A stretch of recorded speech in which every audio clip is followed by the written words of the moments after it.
Bueno, antes que nada, muy agradecida con Dios por darme la oportunidad de estar hoy con ustedes nuevamente, con la directiva y los miembros del Instituto Interamericano por su invitación y a ustedes por su presencia. Fraude electoral es todo aquello que se hace o se deja de hacer antes, durante y después del proceso electoral para modificar, tergiversar, cambiar la voluntad del elector.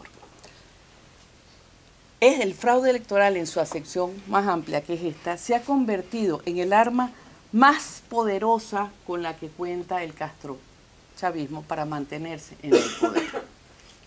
Porque utiliza un mecanismo de la democracia, como son las elecciones, para enquistarse en el poder y, desafortunadamente, para nuestra mayor desgracia, cometen el fraude electoral y después se encuentran avalados y protegidos por la comunidad internacional. Organizaciones como la ONU y la OEA, de alguna manera, protegen la comisión del fraude electoral. Los especialistas electorales que tenemos muchos años estudiando este fenómeno de cómo el socialismo del siglo XXI se ha ido enquistando en diferentes países y cómo se queda en el poder, hicimos una pequeña división para su mejor explicación. Hablamos de fraude electoral normativo y hablamos de fraude electoral operativo o procedimental. Fraude electoral normativo, aquel que se comete en la Constitución, en las leyes, en las normas, para darle un viso de legitimidad y de legalidad a lo que estábamos diciendo antes, cosas que se hacen o se dejan de hacer para modificar, tergiversar la voluntad de los electores. Y tenemos entonces en ese caso, el doctor Sánchez Berzaín ha hecho una disertación muy grande en relación específicamente en el caso de Bolivia, cómo a título constitucional han ido cambiando una y otra vez para mantenerse en el poder. El fraude electoral operativo o procedimental, que creo yo que ahorita en este momento es el que nos ocupa mayor atención, tiene varias aristas. La primera son los sujetos que intervienen en ella. Si hablamos en el argot criminal, porque estamos hablando del castrocomunismo, de una organización de crimen organizado, tenemos las autoridades, tenemos el victimario, que es quien comete el delito, tenemos la víctima, que son los pueblos, los ciudadanos, y tenemos un cómplice necesario, que es la llamada falsa oposición o los colaboracionistas, o como generosamente los llama el doctor Sánchez Berzaín, opositores funcionales. ¿Por qué hablamos de los sujetos y por qué esta parte es muy importante? Porque estos operadores, estos colaboracionistas, esta falsa oposición ayuda a cometer este delito y reviste de una manera inequívoca el proceso electoral. Es, digamos que doloroso, porque es la falsa oposición donde se deposita la esperanza del pueblo. Los pueblos, los electores creen que van a ser defendidos o que hay alguien que a ese nivel electoral los va a ayudar y resulta que estos actores son cómplices necesarios en la comisión de estos fraudes electorales. En el fraude electoral tenemos entonces ya los sujetos victimarios, víctimas y cómplices necesarios. Y entonces pasamos a cómo y cuándo se suceden los fraudes electorales.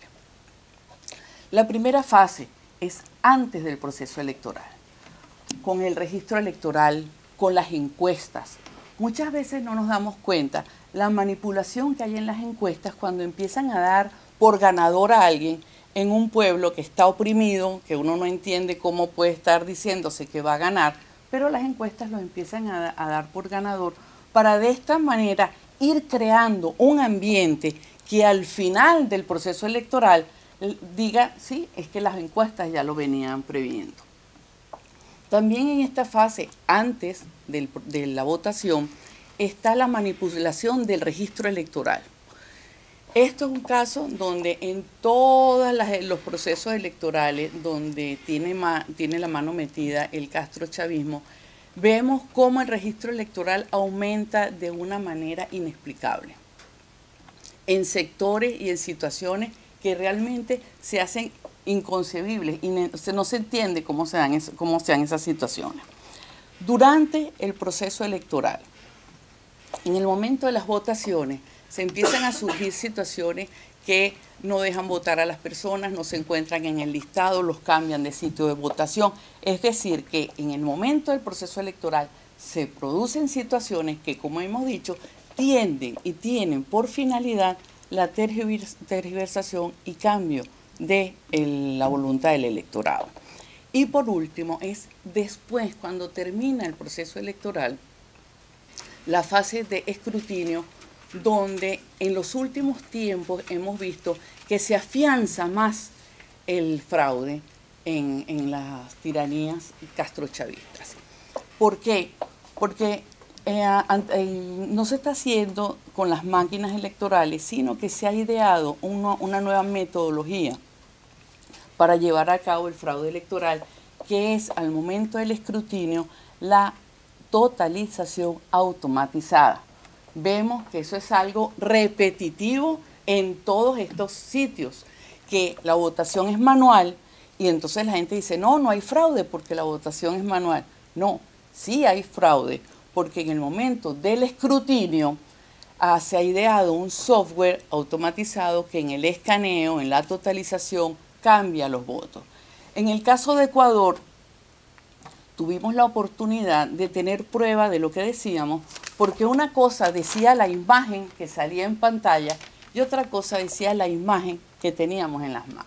Es decir, que este tipo de fraude lo hemos podido comprobar, lo hicimos en Ecuador, y sabemos que es una lucha ardua, pero también sabemos que se puede combatir el fraude electoral.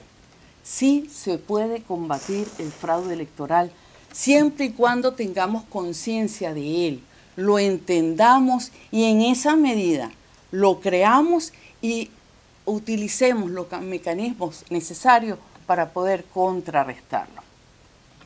Decía hoy Evo Morales en un tuit que mandó que si hubiese fraude, los otros candidatos no participarían. Entonces, ¿de qué estamos hablando? Ciertamente, tiene razón Evo Morales, porque el fraude viene desde antes y es la permisividad, ese dejar hacer. No importa, se está violando la Constitución, no importa, vamos a elecciones. Se está utilizando un sistema fraudulento, no importa, vamos a elecciones. Y al final del día, después de que se comete todo el fraude, vienen los observadores internacionales, viene la OEA, da la bendición y tenemos un tiempo más de destrucción de un país, un tiempo más donde una nación se empieza a desdibujar, como se ha desdibujado la nación venezolana.